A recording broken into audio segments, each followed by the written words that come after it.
So let's see, what was the first thing that really opened me up to this idea of being in this world and creating companies and building brands? So I started my career in 1994 dating myself. That's when I graduated from college. And I moved to New York City. I went to graduate school. So I originally intended to go to graduate school to become a public school teacher. So I moved to New York City to go to Columbia Teachers College. And when I graduated, a couple years later, we had a freeze on hiring public school teachers. During that time, I had been working at Vibe magazine as a fact checker and the research chief. And so they offered me a job. They offered me an opportunity to work there full time. And at the time, I really enjoyed what I was doing, but I also had no other work options, so I had to take it. So that was how I originally got started in before that. We didn't even call it content at that time. It was journalism. It was straight journalism. Now from journalism, I moved through a bunch of different things. And because I started in print, and this was right at the beginning of the internet. I mean, I started in journalism before people had cell phones and email addresses. And once, the email addresses came and the cell phones came, but they couldn't do anything, but the computers started to come, I realized, wow, like technology is coming and I'm working with paper. And there's going to be a time where paper becomes less impactful because people want to be able to have as much stuff as they can on them and carry it around. And all of these devices, whether they're computers or telephones, are going to be more impactful. So at that time, I moved into my own company, which was called Lima Chips, and I did web design and web development. And from there, I learned a lot about marketing and building brands and technology and the importance of being, understanding all the delivery systems. And then from there, I really kind of moved into media. And that's when I went back to Complex. And that's when I went to Complex and started working there with Noah Callahan Bever and Joe LaPuma and all my guys, my Complex family. And from there, I went to Viacom, where I worked on VH1 and Love and Hip Hop and MTV. And then after that, I moved to Def Jam.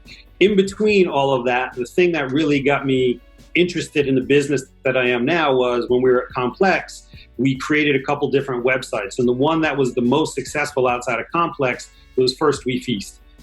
As you know, First We Feast is a site that now does the show Hot Ones with Sean Evans and Chris Schomburger. And I helped create that. So I hired Chris. I was there with, Brent Rollins when he did the design, and I made the budgets for the initial site and helped them get everything together. And during that time, even though it was focused on food, we also had a lot of companies coming through to give us stuff to do work on spirits. And I realized at that time, wow, I really like and am interested in spirits. Like, I drink pretty regular. I drink beer, I drink wine, I drink whiskey, and I really realized how much and at that point in time, I liked whiskey. And from there, I became a bigger fan, and I really improved my knowledge base and my personal interest.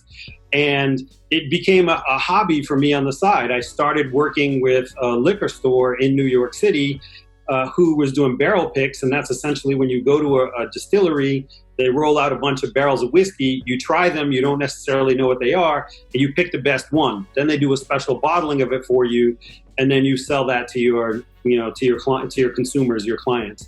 And so for the last 2 years, the entire time that I was working at Def Jam, I was also doing these barrel picks with some liquor stores. So then I went from doing it with one liquor store to doing it with 2 liquor stores, and then I realized, wow, like I'm a fourth tier in a 3-tier system, right? There's a distillery, a distributor, and a retailer, and I'm somehow in this as like a creator, marketer, which this system doesn't really allow for. And so at that point in time, I was like, well, how am I going to fit myself into this system? And what is it that I want to do? And how am I going to fit myself into the system? And at that point, I realized, I want to be a spirits retailer, but I want to be able to do things custom. I don't want to just sell all the bottom shelf stuff. I want to, be the equivalent of, a high-end sneaker store that sells really exclusive things to people who already kind of know their business. But on top of that, the other thing I wanted to do was I wanted to be able to introduce, in particular, people of color and women to more exclusive, more well thought out, more well curated products.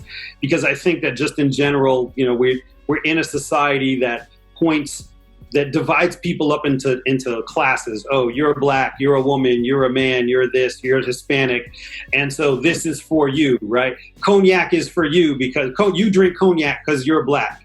You drink rosé because you're a woman. You wear Jordans because you're a basketball player. You wear, so you wear Yeezys because you're a hipster. Like, we do all that.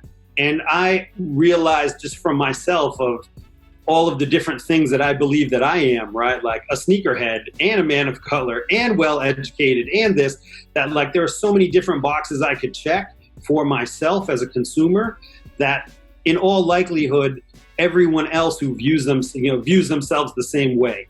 And so rather than pigeonhole people, I wanted to give people the option to have an experience with products, to get educated on the things that I knew, and then to be able to make really informed decisions about how they wanted to buy and what they wanted to buy.